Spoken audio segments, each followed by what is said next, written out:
Halo teman-teman, Assalamualaikum warahmatullahi wabarakatuh. Selamat pagi, siang, sore, atau malam. Semoga kalian semua sehat-sehat selalu banyak rezekinya, dan apa yang kalian cita-citakan dapat terwujud. Amin. Nah, di video kali ini nih, gue mau bahas lagi nih tentang tips and trick seputar mobil Matic. Jadi buat kalian nih yang bertanya-tanya, sebaiknya kalau manasin mobil Matic itu di P atau di N nih. Nah, ini gue bakal kasih tahu jawabannya nih teman-teman. Oke, kita bahas di dalam aja ya. Nah, di video kali ini gue bakal kasih tahu jawabannya nih teman-teman. Baiknya kalau manasin mobil Matic itu di P atau di N nih. Kalau menurut gue dan menurut literatur yang gue baca juga teman-teman, dan menurut beberapa informasi dari teman-teman gue juga, manasin mobil Matic itu sebenarnya sama aja. Kalian mau di P ataupun di N itu sebenarnya sama aja ya teman-teman. Pada prinsipnya ketika mobil kalian dinyalakan mesinnya, itu baik di P ataupun di N itu, oli itu sudah bersirkulasi teman-teman ya. Mungkin ada yang tanya-tanya, kalau di P tuh olinya nggak bersirkulasi atau oli Matic itu nggak bersirkulasi. Jadi kalau menurut gua dan informasi yang gua dapat juga, yaitu mau di P ataupun di N itu oli sudah bersirkulasi dengan baik gitu ya teman-teman. Sudah dirancang sedemikian rupa sehingga oli dapat melumasi bagian-bagian mesin yang perlu dilumasi ya, kayak gitu teman-teman.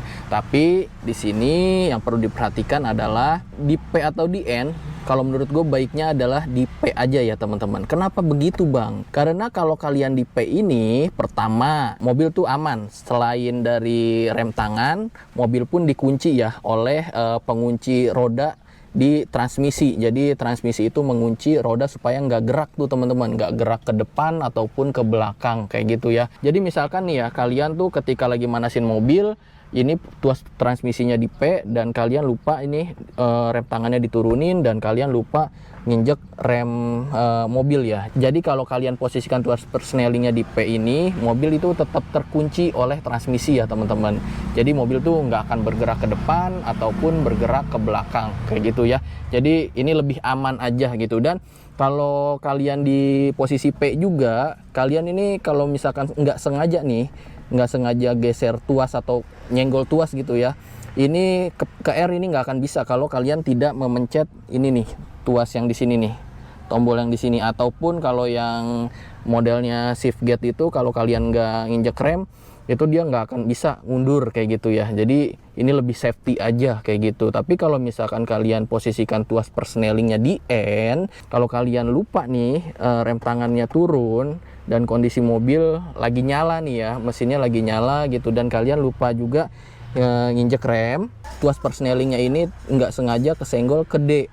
Nah itu mobil akan melaju ke depan gitu teman-teman. Jadi kan bisa kaget, bisa bahaya juga kayak gitu. Apalagi kalau kalian di posisi N ini, untuk menggeser tuas ke posisi D ini, kalian tuh nggak perlu neken ini ya, tombol yang di sini kayak gitu. Jadi kalau kalian kesenggol gini aja tuh, ini bisa mundur ke D gitu. Jadi mobil bisa melaju ke depan gitu. Jadi kaget dan bahaya. Jadi pada intinya adalah manasin mobil Matic baiknya di P atau di N.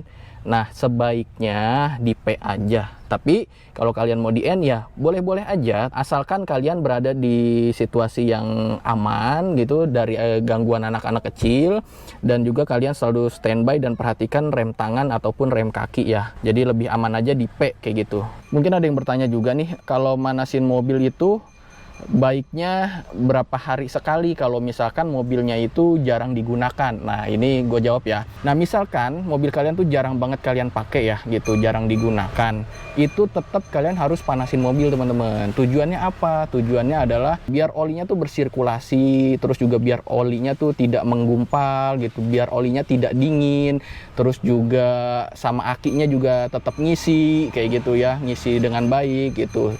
Jadi mobil itu sebenarnya kalau menurut gua, kalau semakin kalian sering gunakan, terus juga semakin sering kalian panasin kayak gitu ya, itu justru lebih bikin awet komponen-komponen yang ada di mesin kayak gitu. Contohnya deh karet fan belt gitu. Nah karet fan belt itu jangan disangka kalau kalian misalkan mobil gua kan jarang digunain, mobil gua kan jarang keluar-keluar kayak gitu, nah fan belt gua pasti aman dong. Nah salah teman-teman. Secara logika aja, kalau karet itu kalau kalian diemin aja nih, dia tuh akan kena dingin, kena panas segala macem lah. Itu justru mengurangi tingkat elastisitasnya teman-teman. Jadi dia tuh gampang keras. Nah, sementara kalau kalian sering panasin atau kalian sering gunain mobilnya, itu fan beltnya kan jadi muter ya. Jadi apa ya, bergerak terus. Nah, itu ketika bergerak kan ada panas gitu ya. Nah, itu dia mulai merenggang gitu. Jadi karetnya tuh, elastisitas karetnya itu bertahan lebih lama kayak gitu teman-teman ya. Begitupun juga komponen-komponen di dalam mesin, kayak gitu sih sepengalaman gua. Nah, balik lagi teman-teman ke yang tadi, untuk manasin mobil tuh kalau misalkan mobilnya jarang digunain itu baiknya berapa hari sekali. Nah, kalau menurut gua, kalau kalian jarang gunain mobilnya, ada baiknya kalian panasin mobilnya itu ya bisa 2 hari sekali atau minimal seminggu sekali lah ya teman-teman. Jadi intinya pada 1 minggu itu harus kalian panasin minimal tuh sekali gitu. Ada baiknya sih 2 hari sekali kayak gitu. Jadi biar komponen-komponennya itu bergerak, biar enggak kaku gitu lah ya. Sama aja kalau badan kita misalkan tiduran terus, nggak banyak gerak gitu, tiba-tiba kalian bergerak gitu, kan berasa badannya kaku gitu ya. Dan untuk bergeraknya pun kurang bebas gitu, kurang nyaman, kurang luwes lah bahasanya kayak gitu. Jadi kalau saran dari gua, ada baiknya 2 hari sekali atau ya minimal tuh seminggu sekali ya teman-teman, kayak gitu sih. Nah, oke, selanjutnya masih terkait dengan cara manasin mobil nih teman-teman. Mungkin ada yang bertanya juga, bang, kalau manasin mobil itu baiknya berapa menit atau berapa lama? Nah, gini teman-teman, kalau menurut gua tiap mobil itu kan penggunaannya berbeda, tergantung individu dan perawatannya pun beda-beda. Jadi kalau menurut gua jangan dihitung dengan menit atau jam atau apapun lah itu, dengan waktu gitu ya. Jadi kalau kalian manasin mobil, kalau saran dari gua adalah kalau misalkan mobil kalian cuma sekedar dipanasin aja gitu ya, baiknya sih sampai kipasnya tuh nyala gitu ya. Kalau gua sih biasanya ya 2 kali nyala lah kipasnya, kalau misalkan memang mobil cuma dipanasin aja ya kayak gitu. Nah, kemudian kalau misalkan kalian panasin mobil buat jalan gitu ya, buat jalan. Nah, itu sebenarnya sih ya kalau misalkan kalian ada waktu, itu ya baiknya ditungguin sampai kipas nyala, itu lebih baik. Tapi kalau misalkan kalian buru-buru nih, kalau saran dari gua nunggu sampai idle normalnya tercapai ya kayak gitu. Karena kan ketika kalian manasin mobil, kondisi mesin masih dingin terus kalian nyalain, itu pertama kali nyalain kan pasti RPM-nya tinggi ya. Baiknya kalian tungguin dulu tuh, kalian tungguin sampai akhirnya nanti tercapai idle normalnya kayak gitu ya. Umumnya normalnya di sekitar berapa ya, 700-800 lah ya kurang lebih, pokoknya di bawah 1000. Kalau buat kalian yang belum tahu nih idling normalnya seperti apa, di angka berapa, ya pokoknya kalian liatin aja nih. Jadi kalau misalkan jarumnya udah diem nih, nggak turun lagi, nah itu berarti udah normal dan kondisi mesin juga nggak menggerung ya. Nah, setelah idle normalnya tercapai, nah itu kalian bisa pakai mobilnya sebenarnya kayak gitu ya, tanpa harus nunggu kipas extra fan-nya nyala. Itu kalau misalkan kalian buru-buru. Tapi kalau misalkan baiknya ya tunggu kipasnya nyala baru kalian jalan. Nah, kalau misalkan extra fan-nya udah nyala, itu kan berarti tandanya suhu optimal dari mesin tuh udah tercapai ya. Jadi kinerjanya bisa optimal kayak gitu teman-teman. Dan satu lagi yang perlu gua tambahin lagi, ada nih beberapa pengguna mobil yang kalau manasin mobil tuh udah lama nggak dipanasin terus dia ngegeber gitu teman-teman. Ngegeber bener-bener bukan ngegeber ya, kalau ngegeber kan beng gitu ya.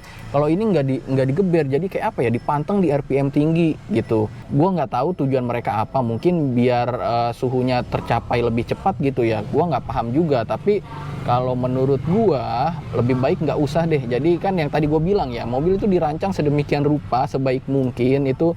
Jadi kalian cukup nyalain aja, tunggu suhunya normal, tunggu idling normalnya tercapai, ya udah gitu, nggak perlu digeber-geber sampai tinggi gitu RPM-nya. Apalagi sampai bener-bener pernah tuh gue denger tetangga gue, dia manasin mobil tuh sampai bener-bener RPM-nya tinggi banget, jadi sampai kedengeran tuh suara mesin gitu. Itu gue kasihan sama mesinnya gitu, bisa-bisa cepet rontok gitu kan, dipanteng di RPM tinggi, apalagi tanpa jalan gitu.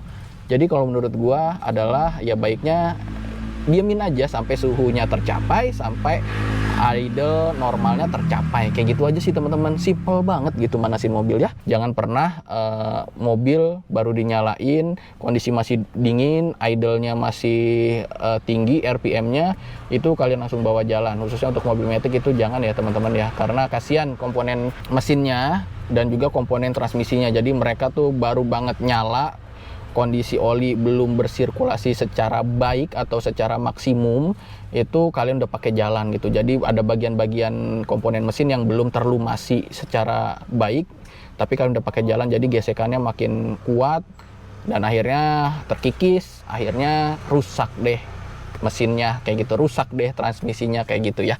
Oke, semoga tips and trick dari gua kali ini bermanfaat buat kalian. Kalau kalian memang suka dengan video ini, silahkan like video ini dan share ke teman-teman kalian. Dan jangan lupa juga nih kasih komentarnya di bawah, dan pastinya subscribe channelnya Si Cupu dan tekan tombol loncengnya agar ada notifikasi di gadget kalian. Oke, sampai jumpa lagi di video-video selanjutnya. Bye. Wassalamualaikum warahmatullahi wabarakatuh.